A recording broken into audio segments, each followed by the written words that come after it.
Antes de começar o vídeo, eu quero pedir a você que acompanha o Blog da Cidadania que se inscreva no nosso canal, curta e compartilhe os nossos vídeos, acione o sininho das notificações, que assim você nos ajuda a fazer o nosso trabalho. E vamos ao vídeo.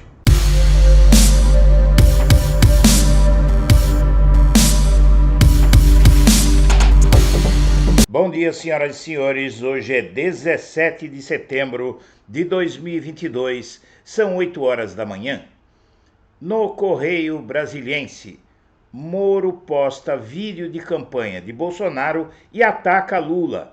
Candidato ao Senado pela União Brasil, no Paraná, ex-juiz Sérgio Moro compartilha nas redes sociais vídeo da campanha de Bolsonaro alegando que o petista não foi inocentado pela Lava Jato.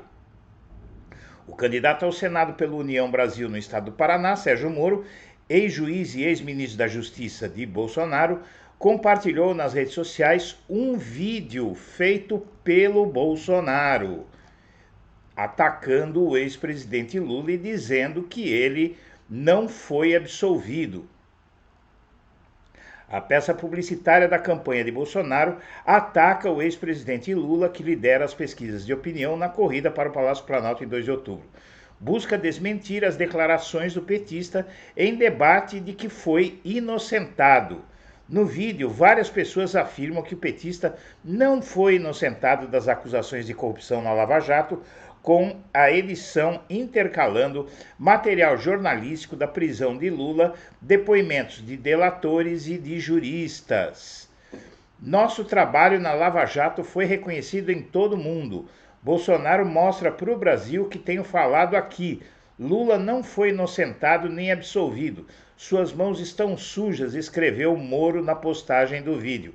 E, na verdade, o Sérgio Moro ele volta às origens, porque ele, desde sempre, era um aliado de Bolsonaro. Ele se elegeu, ou melhor, ele chegou ao poder logo após a eleição presidencial de 2018, aderindo a Bolsonaro após ter tirado o Lula do caminho dele.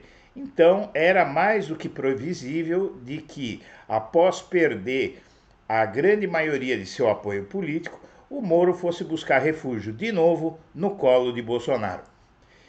E a mesma coisa o chefe da Lava Jato, hoje fora do Ministério Público, que teve que sair do Ministério Público para não ser processado.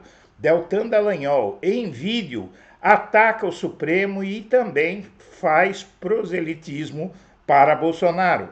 Agora, o Dallagnol diz que o Supremo é a casa da mãe Joana. Condenado pelo TCU por suposto uso irregular de diárias durante a Operação Lava Jato, o ex-coordenador da Força Tarefa afirma que a mais alta corte de justiça do país é leniente com corruptos. No STF, ministro torna ex-senador Magno Malta réu em processo por calúnia e Dallagnol está se arriscando a seguir o mesmo caminho. Condenado pelo TCU por pagamentos irregulares de diárias durante a Lava Jato, Dallagnol partiu para o enfrentamento com outra instituição da República, o STF. Em vídeo de campanha, ele já afirma que o STF se tornou uma casa da mãe Joana. Pessoal, essa casa até pouco tempo era conhecida como Suprema Corte do país e é uma casa essencial para a democracia, mas infelizmente ela se tornou a casa da mãe Joana, uma mãe para os corruptos, afirma o ex-coordenador da Força Tarefa. Dallagnol, contudo, procura modular o ataque ao Supremo, afirma haver uma honrosa resistência de parte de seus integrantes à tolerância com a corrupção. E, na verdade, essa honrosa resistência a que ele se refere é muito mais dos ministros nomeados por Bolsonaro. Já não é de hoje que também o Deltan Dallagnol, assim como o Sérgio Moro, vem postando conteúdos eleitorais de Bolsonaro, fazendo sinalização para Bolsonaro e não surpreende ninguém. Na verdade, essa dupla, Moro e Dallagnol, ajudaram muito, foram essenciais para a eleição de Bolsonaro ao tirarem Lula da eleição de 2018. E Janones rivaliza e supera os irmãos Bolsonaro no Twitter, diz análise. O deputado federal André Janones não só tem rivalizado com os filhos parlamentares de Bolsonaro nas redes sociais, como vem superando o alcance de cada um dos três no Twitter. Entre 28 de agosto e 9 de setembro, Janones obteve quase sozinho o número de curtidas e comentários e menções e compartilhamentos totalizados por Carlos Bolsonaro, Flávio Bolsonaro e Eduardo Bolsonaro juntos, segundo a análise da empresa Vox Radar. Ele tem adotado o estilo dos bolsonaristas em postagens em seu perfil. Ao todo, foram 1,56 milhão de interações relacionadas ao nome do aliado de Lula contra 1,7 milhão das recebidas pelos três irmãos Bolsonaro. Especializada em análise de redes sociais, a Vox Radar não descarta perfis considerados falsos de suas amostras. Carlos foi o mais popular do clã no período analisado, acumulando 800 mil interações. O vereador foi sucedido por Eduardo, com 630 mil, e Flávio, com 285 mil.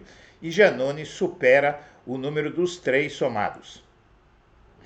E a campanha eleitoral é minoria barulhenta nos cultos evangélicos.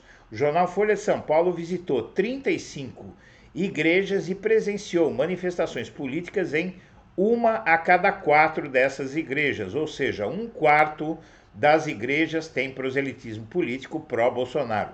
Quase sempre elas têm lastro no bolsonarismo, essas manifestações.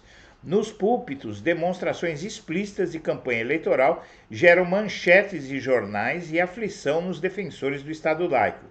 No dia a dia das igrejas, contudo, o discurso político está mais para uma minoria barulhenta. É o que o jornal Folha de São Paulo constatou após acompanhar 35 cultos em 7 capitais no Distrito Federal. Os repórteres não se apresentaram como jornalistas nesses espaços porque a identificação poderia interferir na maneira como as cerimônias seriam realizadas, evitando, por exemplo, falas politizadas. A Igreja Universal do Reino de Deus, ex-aliada de governos petistas e que hoje defende que cristão de verdade não vota na esquerda, é uma das mais ativas politicamente. A Assembleia de Deus Vitória em Cristo, que recepcionou na quinta-feira Bolsonaro em culto pelo aniversário de 64 anos de Silas Malafaia, nem sempre bate forte no bumbo eleitoral. Dos 4 cultos em 3 cidades, só um teve teor político. E as mulheres vão definir a eleição presidencial. Um ato disparado por seu próprio, um tiro disparado por seu próprio exército feriu a campanha de Bolsonaro. Quem puxou o gatilho foi o deputado bolsonarista Douglas Garcia, que nos bastidores do debate entre candidatos ao governo de São Paulo, agrediu e ofendeu a jornalista Vera Magalhães. Foi o assunto da semana nas redes sociais. Vera Magalhães teve cerca de 800 mil interações, mais do que todos os debatedores somados. Marina ajuda a diminuir a resistência a Lula, mostram pesquisas internas do PT, segundo o Globo.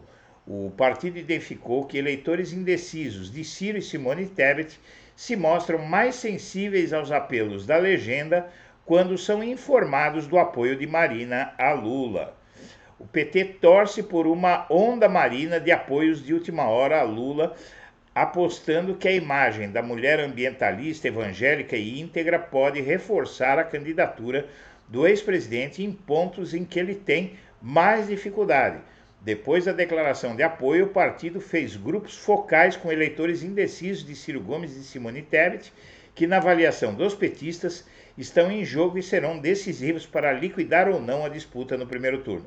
O partido identificou que, quando são informados do apoio a Marina e Lula, esses eleitores indecisos de Ciro e Simone diminuem a resistência ao PT e se mostram mais sensíveis a ouvir apelos do partido. E no Globo, o PT tenta manter o governo se aliando a seus adversários nos estados. O estado do Rio Grande do Norte, por exemplo, teve costura feita para garantir apoio de parte do MDB a Lula no plano nacional. O estado que vota em peso no PT para presidente desde 2002, o Rio Grande do Norte teve sua primeira governadora petista na eleição passada. O partido tenta agora manter a hegemonia com a reeleição de Fátima Bezerra e, para tal, se aliou até antigos adversários, que em 2018 embarcaram no bolsonarismo. E a pesquisa Modal Mais AP Exata mostra recuperação, diz que a recuperação de Bolsonaro é lenta e a rejeição dele não cede. Essa é uma pesquisa de banqueiros, apoiadores de Bolsonaro e feita por telefone. A reprovação do chefe do executivo caiu 0,1%, chegando a 47%, numa pesquisa tida como bolsonarista. O resultado é inferior ao da semana passada, quando a avaliação negativa caiu 1,2%, puxada pelo bom desempenho do Bolsonaro nas redes após o 7 de setembro. O Bolsonaro segue em recuperação da imagem nas redes sociais, mas a rejeição ao governo não diminui há pouco mais de 2 semanas no primeiro turno. E o fato é o seguinte, a rejeição, essa é a batalha das rejeições, que é o que vai definir a campanha eleitoral. O Lula teve uma forte queda no Datafolha da rejeição, ele caiu de 38 para 32, enquanto o Bolsonaro subiu para 53 no Datafolha. E outras pesquisas já mostram que a rejeição a ele não vai ceder.